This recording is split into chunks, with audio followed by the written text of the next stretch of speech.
दोस्तों, जब बात ऊंट की आती है तो सबसे पहले जो चीज दिमाग में आती है वो है वफादारी। क्योंकि एक इंसान ऊंट का इस्तेमाल सफर करते वक्त भारी भरकम सामान ढोने में करते हैं। इस जानवर का ज्यादातर इस्तेमाल रेतीले इलाके में किया जाता है, जहां कुछ लोग इसे मनोरंजन के लिए इस्तेमाल करते हैं। वहीं दूसरी तरफ ज्यादातर लोग इसका इस्तेमाल लगेज उठाने में करते हैं। और ऊंट एक ऐसा जानवर है जो एक बार में पूरा 21 लीटर पानी पीता है। साथ ही इनकी गिनती मासूम जानवरों में भी की जाती है। पर दोस्तों, ये बातें खैर आप पहले से ही जानते होंगे, इसलिए ये वीडियो थोड़ी अलग तरीके की है। दरअसल जब कोई ऊंट मर जाता है तो लोग सलाह देते हैं कि इसे मत छुओ। पर ऐसा क्यों? आखिर ऐसा क्या हो जाता है कि इस मासूम से जानवर के मरने के बाद जो लोग इससे प्यार करते हैं वो इसे छूने तक से कतराते हैं? तो दोस्तों, इन सभी सवालों के जवाब आपको आज इस वीडियो में मिलने वाला है। तो दोस्तों, बने रहिए हमारे साथ लास्ट तक इस वीडियो में। तो दोस्तों, जैसा कि आपसे मैंने कुछ देर पहले कहा कि ऊंट एक बार में 21 लीटर या फिर इससे भी ज्यादा पानी पी सकते हैं। और यही कारण है कि ऊंट उस तपती हुई धूप और रेतीले इलाकों में बिना रुके काम कर सकता है। ऊपर वाले ने ये खूबी बस ऊंट के अंदर ही दी है। इसके अलावा कोई भी जीव बिना रुके इस जलती रेत में भूखे प्यासे इतने दिनों तक काम नहीं कर सकते।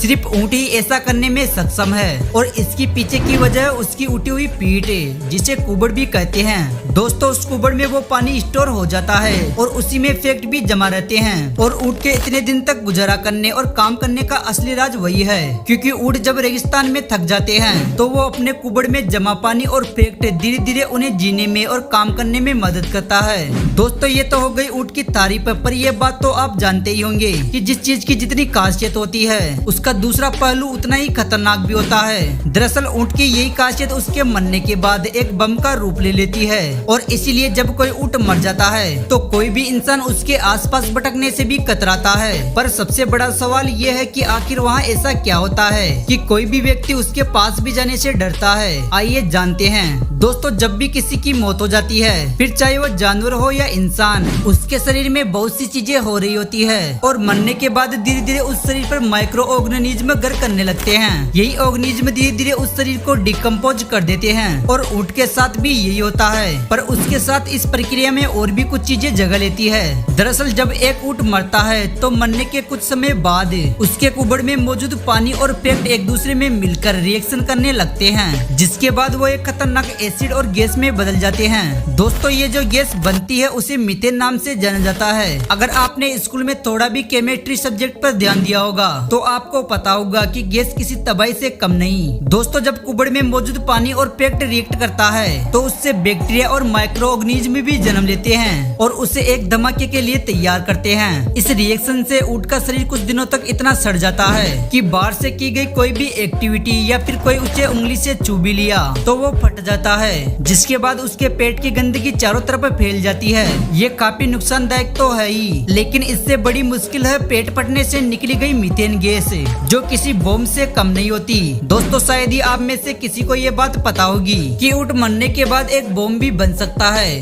दोस्तों, वैसे तो ऊंट रेगिस्तान में सदियों से रहते चले आए हैं और ऊंटों को उस इलाके में भी पानी ढूंढना आता है जहाँ एक इंसान या कोई दूसरा जीव पानी बिना मर जाते हैं। लेकिन अब धीरे धीरे मवेशी के कारण ऊंट अपना हुनर खो रहे हैं। इसे बदलते जमाने के साथ साथ अब ऊंट पूरी तरह से अपने मालिक के ऊपर निर्भर हो गए। जब मालिक पानी पिलाता है तो पीते हैं और जब नहीं पिलाते हैं तो प्यासे ही चलते रहते हैं। कभी कभी तो दोस्तों हालत इतनी खराब हो जाती है कि जहाँ तक नजर जाए वहाँ तक दूर दूर तक पानी नहीं दिखता और मवेशी तक को पानी के लाले पड़ जाते हैं। तो ऐसे में बेचारे ऊंट को पानी कहाँ से मिला होगा? इस वजह से ये हुनरबाज ऊंट भी प्यासे रह जाते हैं। पानी की तलाश में वो इधर उधर घूमते तो हैं, लेकिन ज्यादा दिनों तक पानी ना मिलने पर अपनी जान गंवा बैठते हैं। और जान गंवा देने के बाद ये ऊंट इतने खतरनाक साबित हो जाते हैं कि खुद मवेशी भी इनके पास जाने से कतराते हैं। दोस्तों, ऊंट के बारे में कुछ बातें ऐसी है जो आपको हैरान होने पर मजबूर कर देगी। तो आइए दोस्तों जानते हैं। दोस्तों, शायद ही आपको पता होगा कि इंसानों की तरह ही ऊंट भी थूकते हैं और कभी कभी तो लोगों के ऊपर भी थूक देते हैं। बात तो थोड़ी हंसी वाली है, पर असल में वो मजे के लिए नहीं थूकते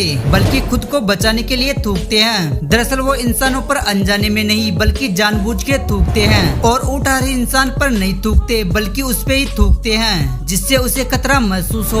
उन्हीं पर थूक कर वो उन्हें डराने और भगाने की कोशिश करते हैं। दोस्तों आपने इस वीडियो में काफी बार सुना होगा कि ऊँट के कुबड़ में पानी मौजूद होता है जिसे एक इंसान भी पी सकता है और इसी वजह से इंसान पानी के चक्कर में ऊँटों को मार दिया करते हैं, फिर ऊँट के कुबड़ से पानी निकालने की कोशिश करते हैं। दोस्तों ये तो आपको पता ही होगा कि रेगिस्तान में ज्यादातर कांटे वाले पौधे ही पाए जाते हैं और ऊँट उन पेड़ पौधों को बड़ी आसानी से खा जाते हैं और उन्हें चोट भी नहीं लगती। इसकी असली वजह है उनके मोटे मोटे होंठ। वही अगर दूसरे जानवर की बात की जाए तो वो इन कांटों के पौधों को बिल्कुल भी नहीं खा सकते।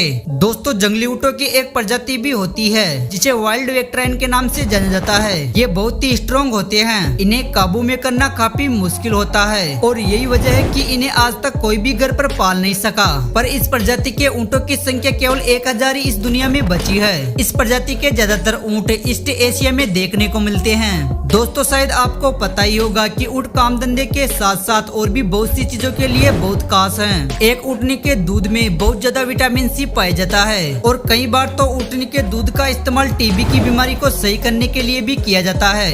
एक ऊँट कुबड़ समेत 7 फीट लंबा होता है और वजन के मामले में 1500 किलोग्राम तक भी हो सकता है। साथ ही ऊँट 40 से 45 साल तक जी सकते हैं। तो दोस्तों आज के इस वीडियो में बस इतना ही। कैसी लगी आपको ये वीडियो हमें कमेंट करके जरूर बताएं और ऐसे ही और भी इंटरेस्टिंग वीडियो देखने के लिए चैनल को सब्सक्राइब जरूर करें। धन्यवाद।